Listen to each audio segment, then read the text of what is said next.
Coming to you from the Hudson Media Group studios, this is Talking Politics, and I am the professor, Fernando Uribe. There's plenty to talk about today, so let's get started. This is what I'm thinking about right now in Hudson County. Now, folks, let me start off by saying that I have an immense amount of respect for CALLE. It's a local nonprofit organization which stands for the Cuban American Alliance for Leadership and Education. You can check out their website, which is www.caale.org. Now, as I mentioned just right now, I have an immense amount of respect for this organization. It's a very, very large group of hardworking young men and women representing the Cuban community here in Hudson County, and quite frankly, throughout the state of New Jersey. Now, this week at the Chart House in Weehawken, they had their second annual scholarship gala. Now, by all accounts on social media, the turnout was considerable, and the feedback has been overwhelmingly positive. Now, I want to start off by saying that I applaud the executive board, which consists of the executive director, Adam San Miguel, and the board members, which consists of also of Javier Cubria, Giselle Cabrera, and Andres Acebo. Now, they're all hardworking, and they're doing sort of what I would call admirable work in advancing the work ethic and, quite frankly, what the Cuban American community represents to Hudson County and what it has represented for many, many years. Now, again, CALLE works hard every year to generate dollars and to receive donations, thus producing scholarships for hardworking high school students who are looking to obtain their college education. So during this week's scholarship gala, I was happy to learn that they had, again, a tremendous success for it. What doesn't sit well with me, though, is who they were honoring during the event. Now, folks, let me just put this into a little bit of a context for you so you can sort of understand the humor as I see it. Now, leading up to the event itself, and certainly it was on the night that I broadcast my weekly show with Blog Talk Radio, which you can listen to live every Wednesday night at 9 p.m. at www.blogtalkradio.com/Talking to Hudson. Well, one of the things I like to do every week, and in terms of discussing it, is I talk about it with my grandmother. Yes, my 100-year-old grandmother, who hopefully next month will turn 101 years old. Now, she's Cuban and a very proud one at that. But one of the things about my grandma that I really, really love is the fact that she actually takes an interest in my work. Whether she's asking my mom to play the audio broadcast on her iPad or to even show her the production here with the Hudson Media Group, my grandma watches it and she takes interest in it. And I remember saying to my grandma, ¿Cómo te parece? What do you know? That this week the Cuban American Alliance for Leadership and Education is having their scholarship gala. But you know who they're honoring? They're honoring Jim Acosta, the CNN chief White House correspondent. And the first thing my grandmother said to me was, de verdad, a ese idiota le va un premio. Like they're actually going to give that idiot an award. And I said, Grandma, what do you know about Jim Acosta? And she says, mijo, I watch TV. And mind you, like I said, she's 100 years old, so you're probably thinking, maybe she doesn't have her wits about her. Let me tell you, my abuelita is as sharp as a knife. Trust me, she's sharper than some of the knives you even find at Home Depot, okay? But when she's saying to me, why would they honor someone like Jim Acosta? I mean, this is a guy who consistently on television doesn't conduct himself with a lot of integrity and with any sort of credibility. And they're giving him the Jose Marti Award? Folks, let's put this into context. For anyone that's Cuban, when you think of Jose Marti, you think of leadership, you think of nobility, you think of integrity. Those aren't qualities I think about when I think about Jim Acosta. And again, let me be very clear. I think very highly of CALLE. They're a wonderful organization. And again, if you want to donate to them, you should. So when you go to their website, www.caale.org, at the very, very top, there's a donate button. Click on it. Donate whatever you can to it. Because you know what? They deserve every dollar. They work hard for it. But I have to say I'm disappointed in their selection of Jim Acosta for the Jose Marti Leadership Award. I mean, when I sat there, listen, for my grandmother to say to me, really? This is a guy who just isn't really a journalist. He should just be presenting the news. He shouldn't be the news. And that's, I think, why he does such a disservice, not just to the institution of journalism, but he does such a disservice to fellow Cubans, like my grandmother, like my mother, like my aunt, like so many other Cubans in Hudson County that take pride in their Cuban heritage. And they look at someone like Jim Acosta, and no offense, you couldn't find someone better to honor and to even put in the same category as Jose Marti? That's disappointing. And folks, again, and this is not me being partisan, I'm going to put some facts out for you because even my own grandmother outlined this for me, and I was blown away when I heard this from her.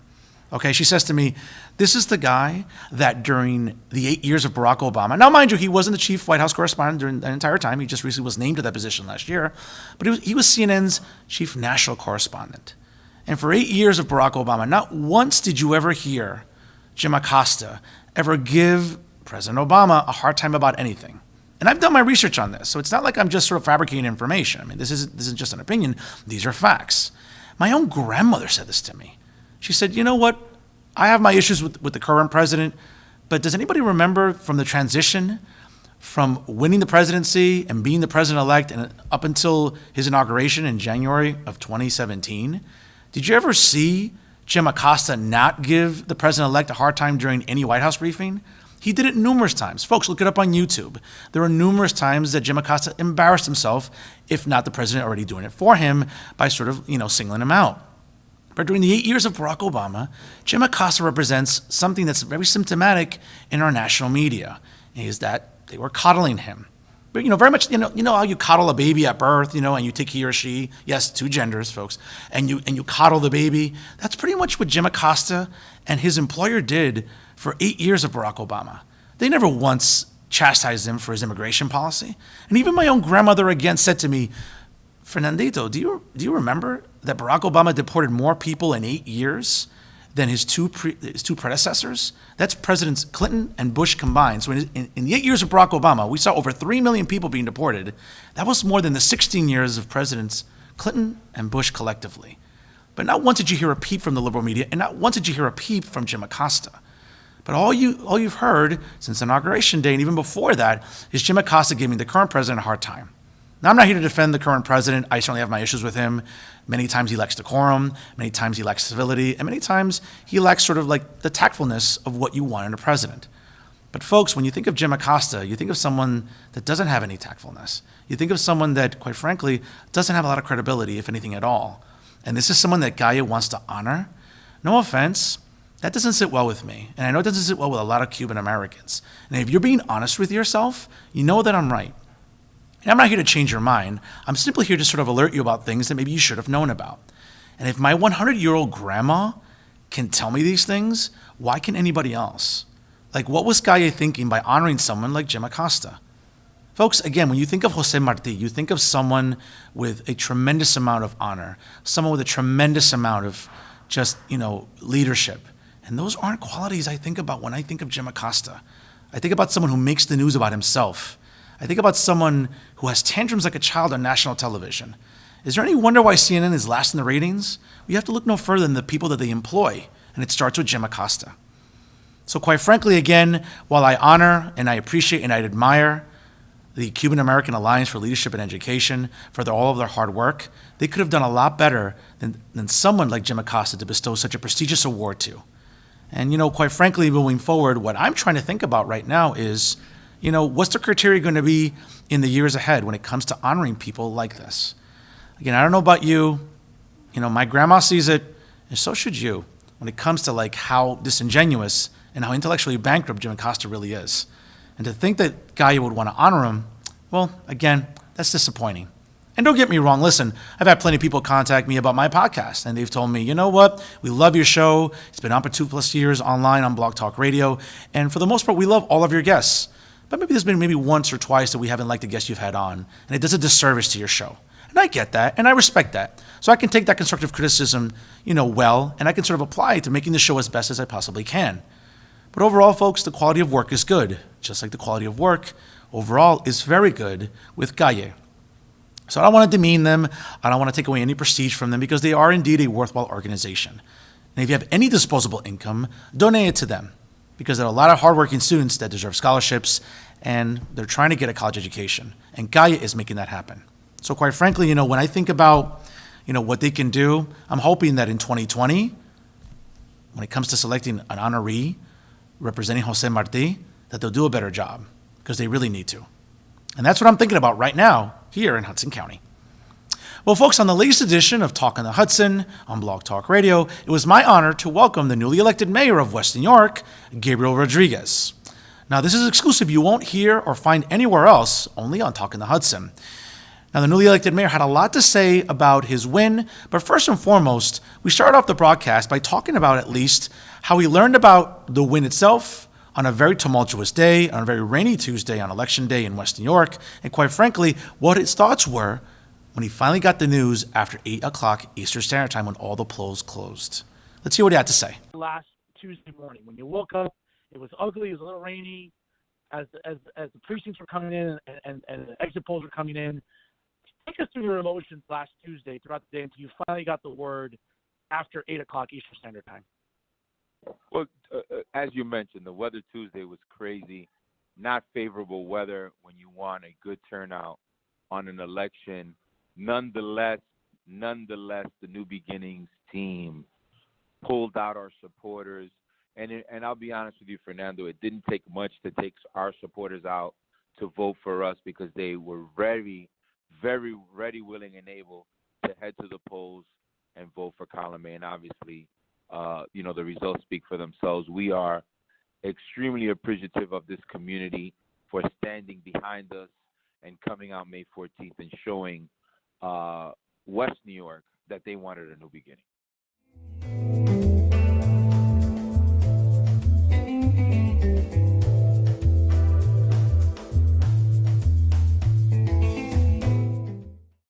As you heard in his voice, Mayor Rodriguez was overwhelmed with joy and, quite frankly, a lot of relief after the hard and rigorous campaign in West New York.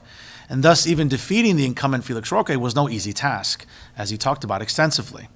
But moving along, though, we really want to talk about what at least the administration is going to try to tackle in the first 100 days. With the budget already being introduced and many residents still looking for answers, Mayor Rodriguez had a lot to say to me about what he felt were the most pertinent things to address at the early onset of his administration. Let's check it out. Yeah, what can you tell us tonight about, at least in these first 100 days coming up, though, what can residents, homeowners, taxpayers, renters in West New York expect from the new administration? What do you want to tackle first, and what's the most dire need to address right now, do you think?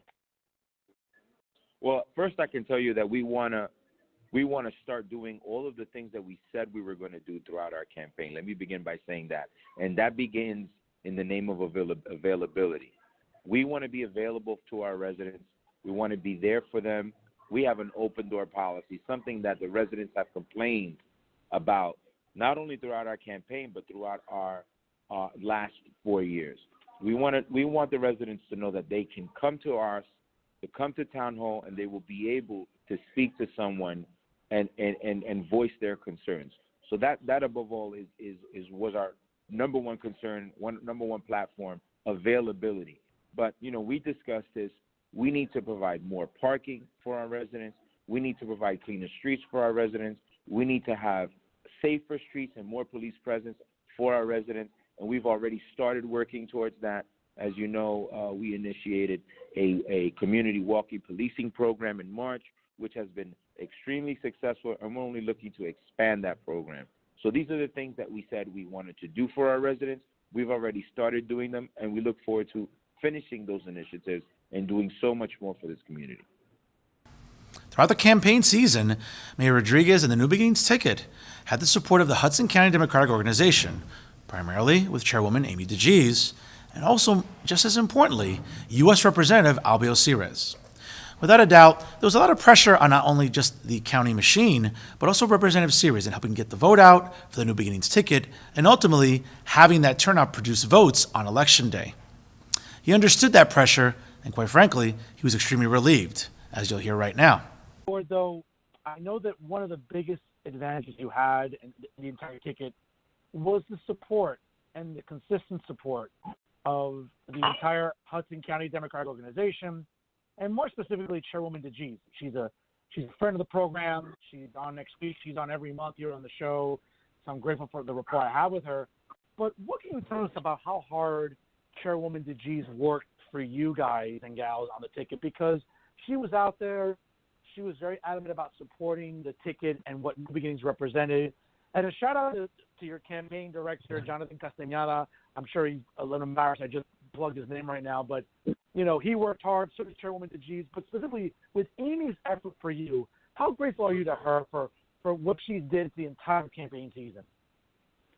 Well, yeah, listen, Fernando, we all know this, but I'm not ashamed to repeat it. Amy is a fantastic friend to the county, a fantastic friend to West New York, and for us, it's been a pleasure to have her as a friend to the New Beginnings team, to the point where she swore in one of our commissioners yesterday, our Commissioner Margarita Guzman, and her support and her friendship have been extraordinarily great for us and part of our victory. So we are happy to know her. We are happy to have her as a friend and a leader in this county.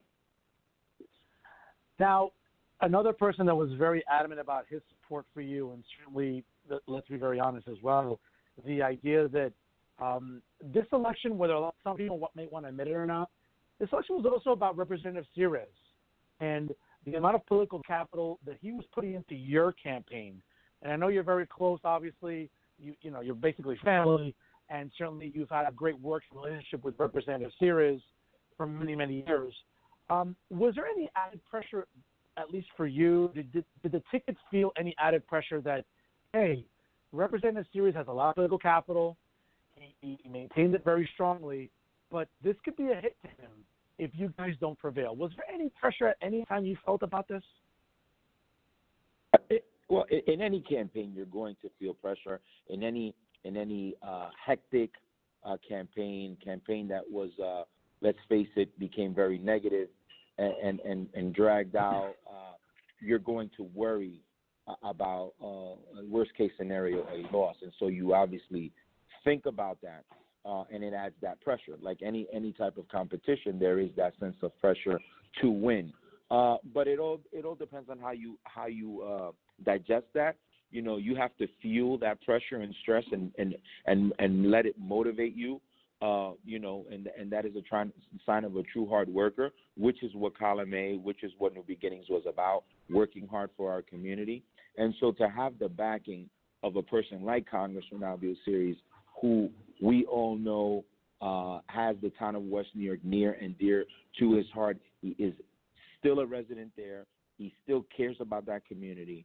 And while he has not been a mayor for quite some time, he has never left the town, and the town has never left him in terms of representation and doing the right thing for this community. So to have his backing, to have his endorsement, to have his support, to have his hard work throughout this campaign was paramount. And I honestly say, I said it yesterday at our inauguration, I don't think we would be here today without his support and endorsement. And I'll continue to thank him.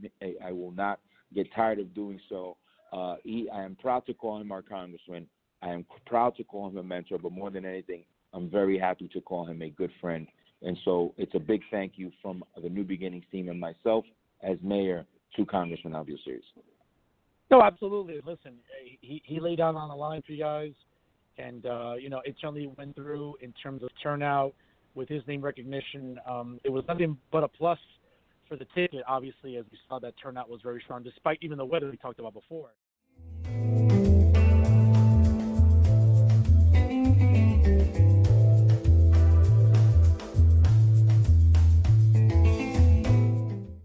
Without a doubt, the budget seems to be on the mind of most West New York residents about what's going to happen with any property tax increases, whether or not more police are going to get hired, and what additional services are going to become available for residents of all ages and backgrounds. Let's hear what the Mayor Rodriguez had to say about what lies ahead with the municipal budget in West New York. Email that people wanted to ask you, and I think it's, there seems to be this distinction of two West New Yorks. Certainly the West New York up on the hill and then sort of the West New York along the water. And we know that one of the things that your ticket was trying to address was affordability and the cost of living in West New York and what we're seeing with real estate and property taxes. And is there any sort of relief maybe that we can tell, the listeners tonight about what's going on in West New York? Because, we're seeing development on the water in West New York, by Riverwalk Place still. We're seeing other buildings move up, and there seems to be a legitimate concern, and I know I talked about this before when you were on the program earlier during the campaign season. I also talked about it with Commissioner Cirillo. It seems like a lot of lifelong West New Yorkers have expressed a fundamental fear that they're getting priced out of their hometown. And what do you tell our listeners tonight, especially our West New York listeners, as to whether or not these fears are real or what the new administration is going to do to help at least alleviate that fear? Because, listen, rents are going up, property values are going up, thus property taxes are going up, et cetera, et cetera. So, what can you tell us just tonight, Gabriel? Fernando, I can tell you that while we have not yet introduced our budget, we are looking to do so very, very soon. I feel very confident in the budget that we are going to present in terms of a tax or maybe no tax increase. These are things that we have been wanting to do. Obviously, it takes a lot of time and effort, but I feel confident that the budget that we're going to put forth is going to be something that the residents are going to be very happy with, as they were last year. And in terms of development, in an area like this, so densely populated, third most densely populated municipality in the nation, obviously development is an issue, a concern, a question that residents have. And so while I'm not against development, my first priority are the residents and their quality of life. And so these are things that have to be initiated and proceeded upon when done so with caution and with balance. A balanced hand, taking into account, of course, quality of life and tax increases. And that's what we've tried to do. That's what we will continue to do in this administration. Lastly, one of the more controversial issues in West New York has been the existence of the parking authority. Even with the recent audit, many residents have still raised a concern about whether or not the township still needs the parking authority in existence. Mayor Rodriguez addressed some of the controversy concerning the parking authority and, quite frankly, what needs to be done to address it, and even if it needs to be dissolved altogether. Let's hear what he had to say about the parking authority. We know that the parking authority in recent years has been highly politicized, Gabriel. It's become an agency that has come under a lot of fire. It's been under the microscope, as you're well aware. Any modifications or improvements to the parking authority, whether it comes to staffing, whether it comes to policy, or anything you'd like to see implemented that already is not in effect with the parking authority? Well, I mean, Fernando, as you know, it's not a secret. We've had the idea of absolving the parking authority based off of the report and the audit that was conducted several months ago. And as you know, and if you don't know, the audit reflects that if and when we were to absolve the parking authority, we would be looking at a monetary savings of in and around $400,000 a year. That is not to say that the parking authority is not a profitable an agency. It is profitable, but we see that as based off of the result of the report, it would be more feasible not only economically but administratively to perhaps absolve the parking authority, taking it under the municipality. And this is something that we did not overlook and do from one day to another. It took a lot of time and effort in analyzing it. The union has expressed that they would be in support of such a move because they know and realize that this would be more beneficial to their members and i.e. the employees of the parking authority. And so obviously this is something that we would want to do. And then ultimately in that cost savings of $400,000, we would use those monies into creating, as you know, one of our campaign plans, creating more parking by adding levels to our floor lots and converting those into actually multi-level garages, which will not only provide more parking to our visitors when they come to the avenue to come and eat at our fantastic restaurants and shop, but more importantly to our residents who would then be able to use these parking spaces not only daily and hourly, but perhaps monthly on a rental basis and alleviate that parking issue that we all know exists in West New York. Without a doubt, Mayor Rodriguez is enthusiastic and he's ready to get to work, along with his New Beginnings ticket. Now, without a doubt, with the support of the HCDO and U.S. Representative Sears, it seems like Mayor Rodriguez is on the path to success in West New York. We'll see what lies ahead during the next 4 years. You can listen to the entire audio broadcast of the episode with Mayor Gabriel Rodriguez of West New York by going to www.blogtalkradio.com/Talking the Hudson. It'll be there in its entirety. I'd love to hear your feedback whenever you have a chance to listen to it as well. Now, folks, to some local stories I wanted to cover with you here today on Talking Politics. First and foremost, it involves a DWI arrest with a local Jersey City activist. Now, for those of you that are not aware, and I certainly want to give credit to my fellow journalist in the area, John Hines from the Hudson County View, Jersey City activists rallied in the south side of Jersey City to support Pamela Johnson after her recent DWI arrest, which she alleges excessive force by the arresting officer. Now, again, just some highlights here. In light of the recent drunk driving arrest that happened earlier this month, about 50 activists came out to the south side of Jersey City, near Martin Luther King Drive and the South Street Station there, to support the Jersey City Anti-Violence Coalition Movement Executive Director, Pamela Johnson. Now, let me start off by saying I know Pamela personally. She's a great person. And again, a lot of the facts are still in dispute right now about what happened during her DWI arrest on May 7th. One of the things that's really come under fire has been with the arresting officer, Matthew Kilroy, who's being accused of excessive force during the arrest itself. Now, one of the things that one of the organizers of the rally, Mr. Bruce Alston, who happens to be the publisher of the Hudson County Chronicles, also a fellow journalist and blogger here in the area, talking about whether or not Jersey City Director Shea and Chief Kelly are going to place the officer on some sort of administrative leave, or if he faces any sort of discipline nonetheless. Now, one of the things, again, back on May 7th, Johnson was pulled over by Sergeant Kilroy and is being accused of threatening to have Mayor Fulop and Chief Michael Kelly discipline the officer if she was not released from custody, despite the fact that the officer suspected her of being drunk.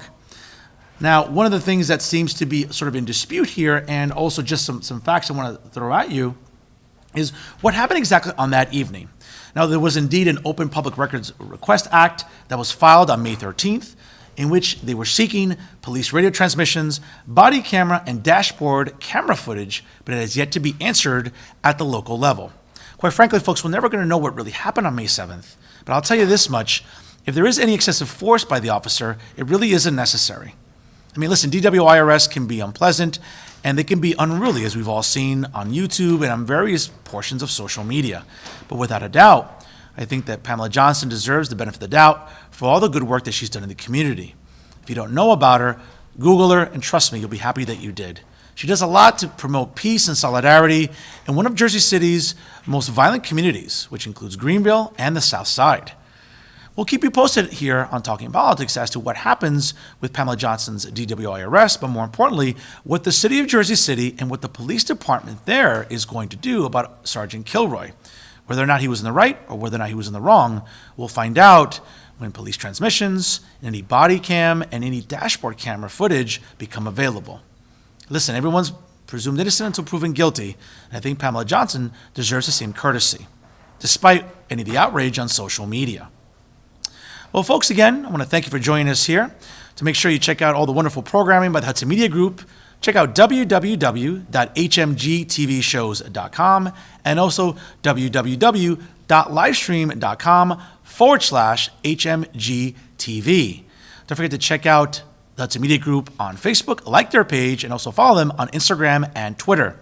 As for my weekly podcast, which airs every Wednesday night live at 9 p.m. on Blog Talk Radio, check it out, www.blogtalkradio.com/Talk on the Hudson. Don't forget to like it on Facebook and also follow the show on Instagram and on Twitter.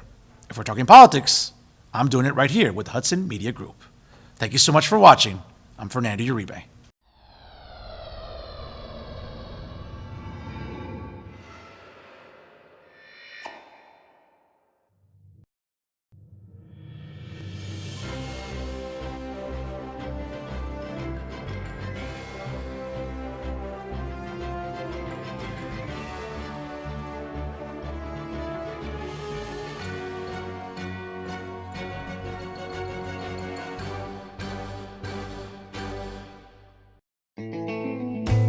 Don't forget to catch Fernando's podcast at blogtalkradio.com/talkonthehudson. New episodes available every Wednesday night at 9 p.m.